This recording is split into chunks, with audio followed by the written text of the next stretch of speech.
Hello dear students, this is Arpit Gupta from Shiv Jyoti Educational Group Kota. Students, I hope you all are well at your places. Today we are going to take the revision of our second chapter for class 11, that is forms of business organization. Students, as we have already discussed the various forms of business organization, the first one is sole proprietorship. In sole proprietorship, there is a single individual who performs the business activities. Here, the profit is borne by that single individual and loss has to be borne or suffered by that individual only. In sole proprietorship business, when the business venture scale is very short or we are doing a limited area business, for example, we are opening the retail shop, we are opening any beauty parlors, salons, these are included in the sole proprietorship. Here, the capital which is involved in the business is also very small and the business depends upon the life of the individual. If the individual dies, the business also wound up. Next one is the Hindu undivided family. Here, the business is done by the family members of the Hindu customs. The business are managed by the head of the family who is known as Karta. The decisions are basically taken by the Karta and all the members of the joint Hindu family becomes the member of that particular family by their birth. There is no procedures for involving any individual in that business. By birth, they get the involvement or they get the membership of that particular business. Here, the property which is involved in the Hindu undivided family belongs to ancestral property, means we cannot buy any kind of extra property in that particular kind of business. All the decisions are taken by the head of the family and the co-partners, that is the remaining members of the family are not allowed to take any decisions. Next one is a very popular topic, that is partnership. When two or more persons get involved in any kind of business activities, then it is known as partnership business. Okay. Here, if we talk about the banking business, there are 10 members. And if we talk about the other members, other business, then the maximum number of members will be 20. Here, the liability of the members are unlimited. They involves the capital in the business. As the number of the members increases, as the number of the partners increases, the capital involved in the business also gets increased. Here, the partner is having unlimited liability. That means if the business incurs any loss, then the personal assets of the partners get involved in that particular business. Here, if we talk about the next type of form of business organization is a cooperative society. Cooperative societies are generally a non-profit organizations which works for the welfare of the members. If we want any capital, then the members are allowed to contribute in that particular kind of business and this business works for the welfare of their members. The profit motive are not involved in this cooperative societies. Okay. So, if we talk about the housing welfare society, if we talk about the farmers cooperative societies, these are the societies which are formed for the welfare of the particular individuals.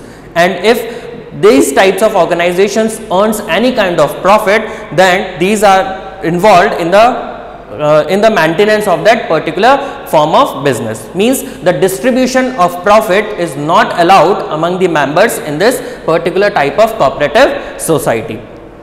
So, let us discuss these one by one. The first one is sole proprietorship. Sole proprietorship means when a single individual is doing or performing the business activities. Okay. When we are starting the business, when the one person or the single person involves in the business activities, then it is known as sole proprietorship business. Formation and closure. The business can be easily formed with minimum legal formalities and the closure of business is also possible without any legal formalities or without following any extra procedures. means the time which we have decided for performing the business activities, the business depends on that duration only. Control. In the sole proprietorship, the control is on the single individual, means he is the only individual who takes the decisions of the business activities. He do not have to consult with any individual for taking any kind of decisions. Sole risk bearer, that means if the business incurs loss, then that individual has to bear all kind of losses. He cannot call the capital from the outsiders or any members of the family. No separate entity, that means the business and the person who is possessing the business activities are one and the same. We cannot identify the business and the individual separately. That means the business is identified with the name of the person who is involving in the business activities. The next one is lack of business continuity. That means business depends on the life of the individual. If that person incurs any kind of natural diseases, any kind of lunacy, any kind of disease, and he incurs death, then the business has to be ultimately closed down. Now, what are the merits? As we have discussed most of this in the features part, the merits are easy formation and quick decision making. That means in the sole proprietorship business, the decisions are taken very quickly and very rapidly, because we do not have to consult with any individual, so the decisions are taken very quickly. Confidentiality of information, that means the decisions which are taken by the individuals are kept confidential.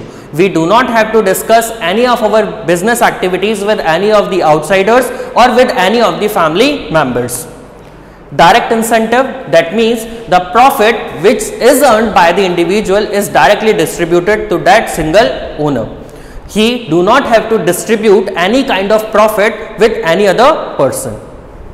Okay. The next one is sense of accomplishment. That means the business activities are taken by that person only. So all the efforts which are involved in the business activities for the improvement of that particular business. Ease of formation and closure, that means the business can be easily started as well as closed down as per the needs and as per the duration of the sole proprietorship. Now, let us talk about the limitations of sole proprietorship. The first one is limited resources. That means the capital involved in the business are very limited.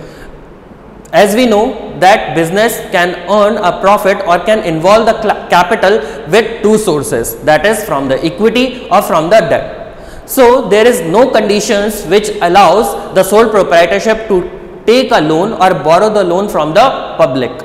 He can take the loan from the banks, but he is not allowed to take any kind of loan from the public. So, there is very scarcity of capital.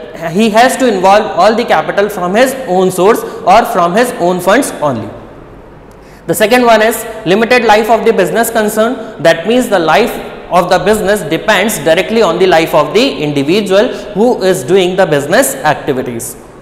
Unlimited liability, that means if business incurs any kind of loss, then he has to involve his personal assets for bearing out all the liabilities, means he has to sell his personal assets for fulfilling the liabilities of the business.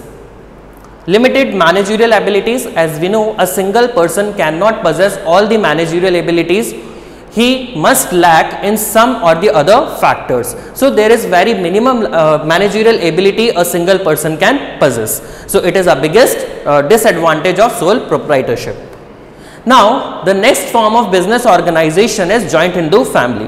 When an Hindu family starts the business along with his family members, then that kind of business activities is known as joint Hindu family business. Now, the features, first one is formation.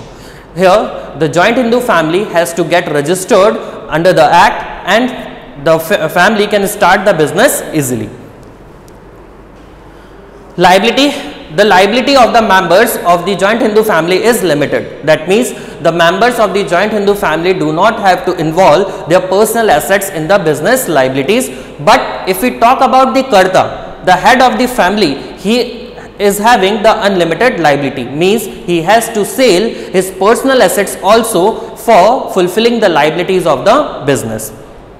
Control, here the control is in the hands of the Karta only. That means the co-partners or the other members of the business are not allowed to take any control, or they are not allowed to take any kind of decisions. Minor members, if we talk about the minor members who has not attained the 18 years of his age, is allowed to be the member of that particular family business, because in joint Hindu family the registration or the membership is given by the birth of an individual. जिस time उसका birth होगा उसी time उसको member मान लिया जाएगा. Now let's talk about its merits. The first one is effective control. That means all the decisions are taken by the head of the family, Karta. So the control is very effective. He is the single person who has to take all the decisions on behalf of joint Hindu family business. Continued business existence. That means if the Karta dies, then the next senior most member will become the Karta of the family, and he will manage all the business activities. That means the life of the business does not depend on the life of the Karta. Limited liability of members, as we have discussed that the liability of the other members except Karta is limited. That means the assets which they have involved in the business can only be used for meeting out the liabilities. Okay. Next one is increased loyalty and cooperation. That means if we are involving our assets, that means the other members who are involving their assets in the business, so they want more and more profits to be earned by the business. So they easily cooperate in the business activities along with the Karta. They follow the instructions which are received by the Karta. They follow all the guidelines which has been prescribed in the joint Hindu family business. Now let's move to the limitations of joint Hindu family business. First one is limited resources, because we can only involve our ancestral properties in the joint Hindu family business. We are not allowed to involve any extra assets in that particular kind of business, so the resources are very limited. Unlimited liability of Karta. The head of the member who are taking the decisions in the joint Hindu family business are having unlimited liabilities. That means they have to sell their personal assets also for meeting out the liabilities of that particular business. Dominance of Karta. That means the decisions are taken by the Karta of the family.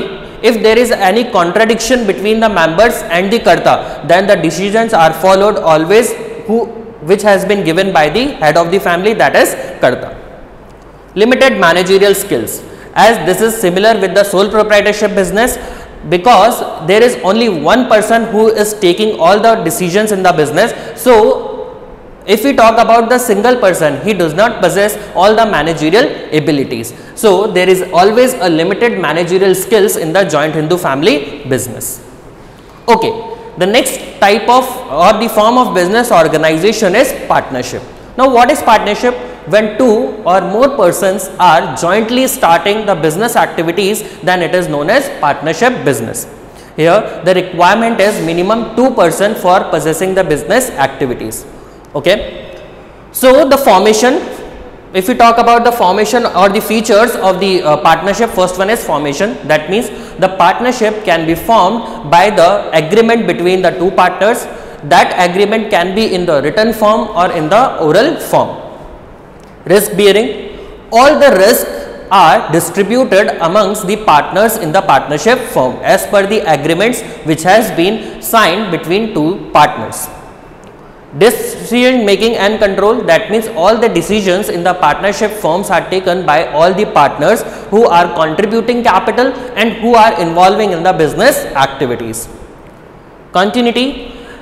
The life of the partnership firm depends upon the life of the partners. For example, if the business or the partnership firm is started by two partners and one partner dies, then the partnership has to be wound up and the new partnership with the other member has to be started along with the new contract which has been signed between the two new partners.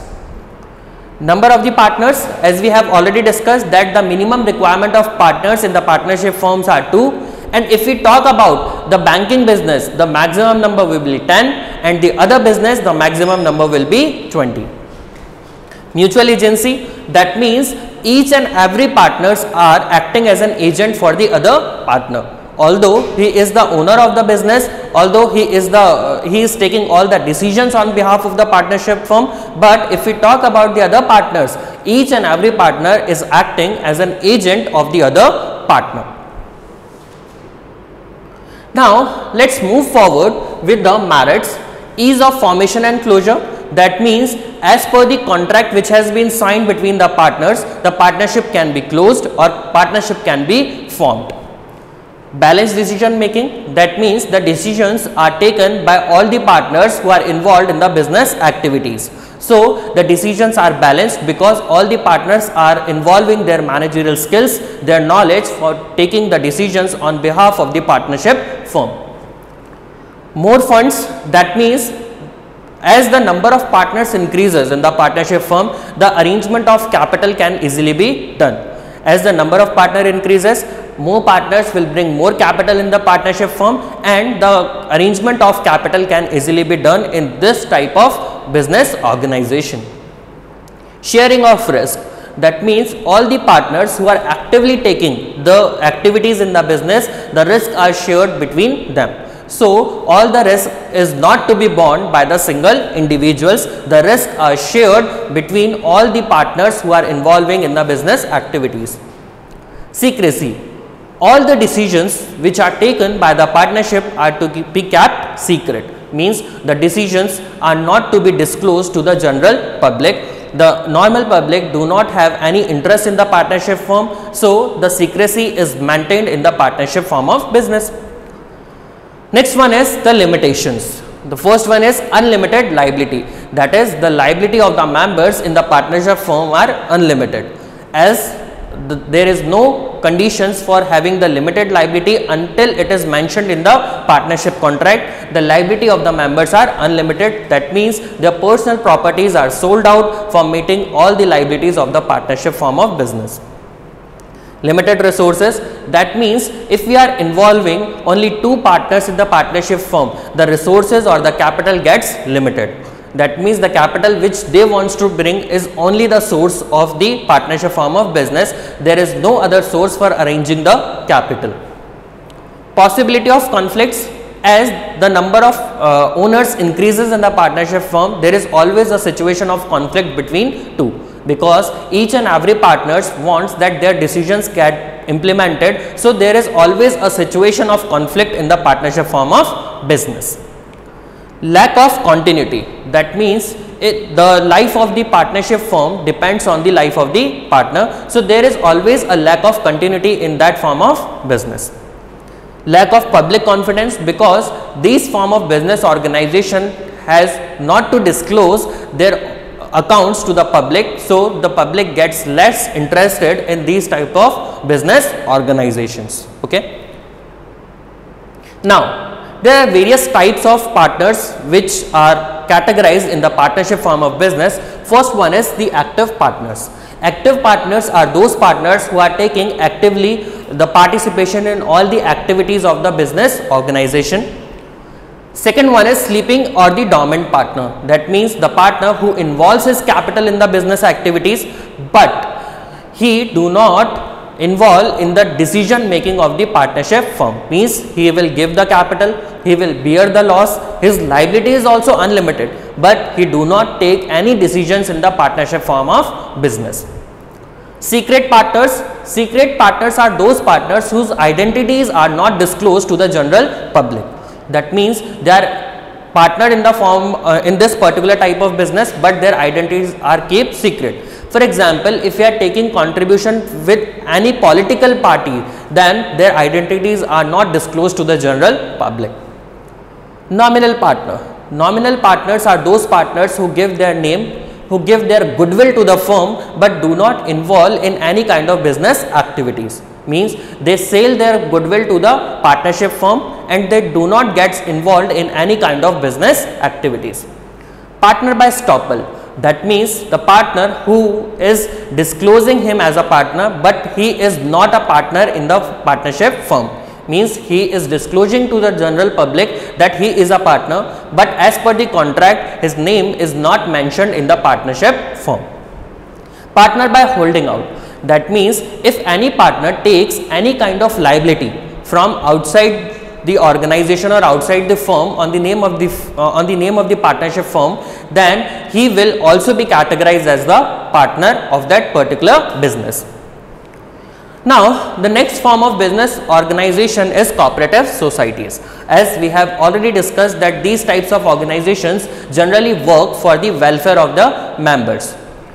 Let's discuss their features. The first one is voluntary membership. That means there is no compulsion of involvement of members in this particular type of organization. It is based on our own decisions, on our own discretions, the duration which is being described in this particular form.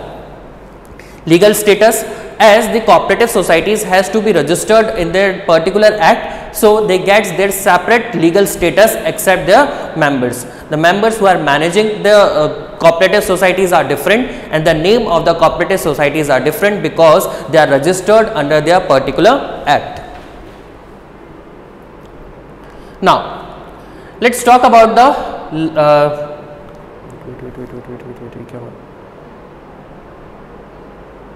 let's talk about the limited liability.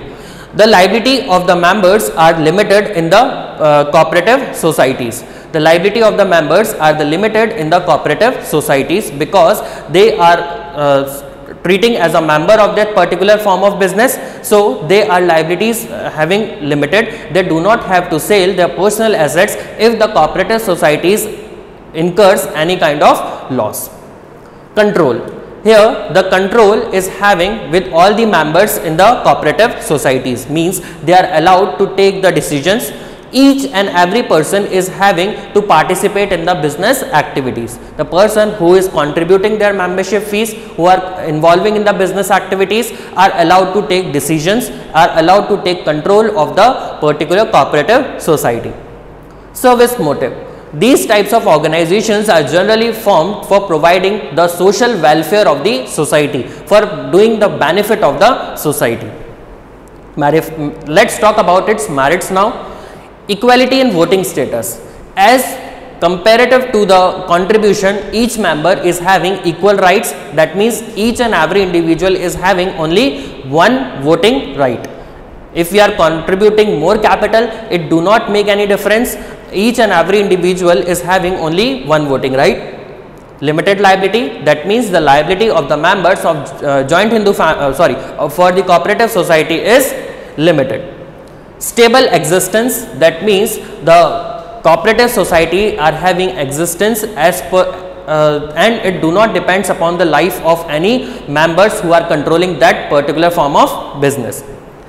Economy in operations, that means these kinds of organizations works generally for the welfare of the society. The profit earning is not the motive of that particular form of business. Support from the government, as these organizations are working for the welfare of the public, so they get supports from the government because they are helping the government in performing the welfare of the society for the development of the society. Ease of formation, as these types of organization has to registered in their particular act, so it can be easily formed with nominal registrations. Now the limitations, that is the limited resources. The individuals who are contributing in the business or in the cooperative society is only the source. That means the membership fees is only the source of this form of business. Inefficiency in the management, that means the decisions are taken by the persons who are controlling the cooperative societies, and these persons are having the minimum managerial abilities because they are not possessing any kind of qualified degrees, they are not possessing any extra knowledge for managing the cooperative societies. So there is always an inefficiency in the management of cooperative society. Lack of secrecy, that means each and every steps has to be disclosed or to be told with the members of the cooperative society. That means there is no condition of secrecy in that particular form of business. Government control, because government is providing fund to these organizations, so there is direct control of the central government or the particular state government in these form of business. Difference of opinion, that means each and every person is having his own opinion, his own discretion, so there is always a difference in the opinion of the members of the cooperative society. Now students, let's discuss the important questions of this particular chapter. The first question is explain different types of partners. The first one is the general or the active partners. The general or the active partners are those who are involving in the business activities. They take all the decisions on behalf of the partnership firm and their liabilities are unlimited. The next one are the sleeping or the dormant partners. These are the partners who generally do not involve in the business activities. They generally contribute the capital in the business organizations and their liabilities are unlimited. Okay. Next, the third one are the secret partners who generally take the business activities very secretly. They generally disclose their identities to the general public. Next one are the nominal partners. These are the partners who generally give their goodwill to the firm. They give their name to the firm but do not involve in any kind of business activities. Means they generally sell their goodwill in the business organizations. Partners by estoppels, that means who by their own words represent them to be as the partner of that particular form of business organization. Although they are not involved in the business activities, they are not taking any managerial activities, any decision activities, but they represent themselves as the partner of that particular partnership firm. Okay.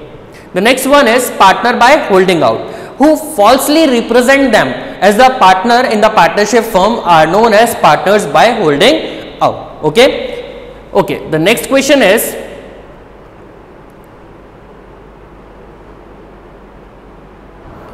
the next question is explain meaning, features, merits and demerits of the partnership firm.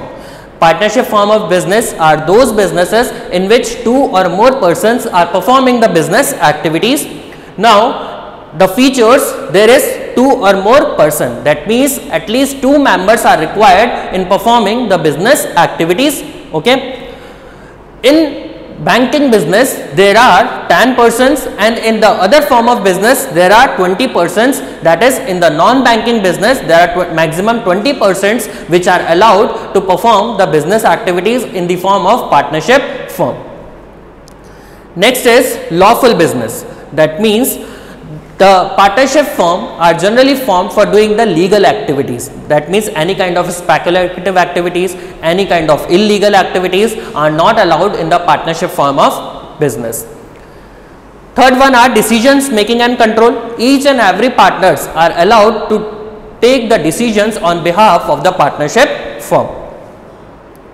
Unlimited liability, that means the partners in the partnership firm are having unlimited liability, that means their personal assets are involved in selling or in recovering the liabilities of the partnership firm.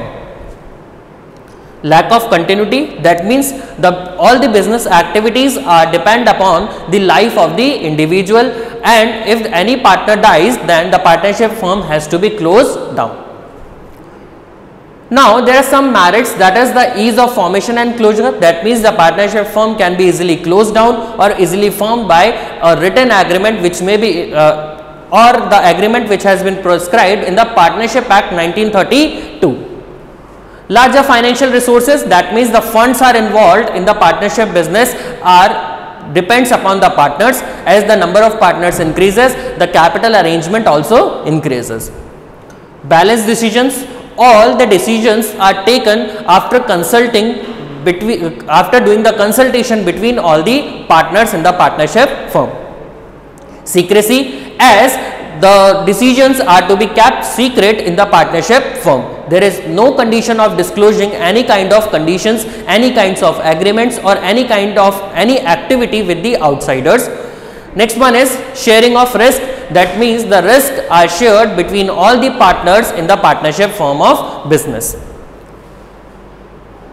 Next are some of the limitations of that particular firm, that is the limited resources. There is a restrictions in the partnership firm for involving the capital, that means the capital generally depends upon the number of partners who are performing the business activities. Unlimited liability, that means the liability of the members are unlimited. Lack of continuity, that means the business depends upon the life of the partners in the partnership form of business.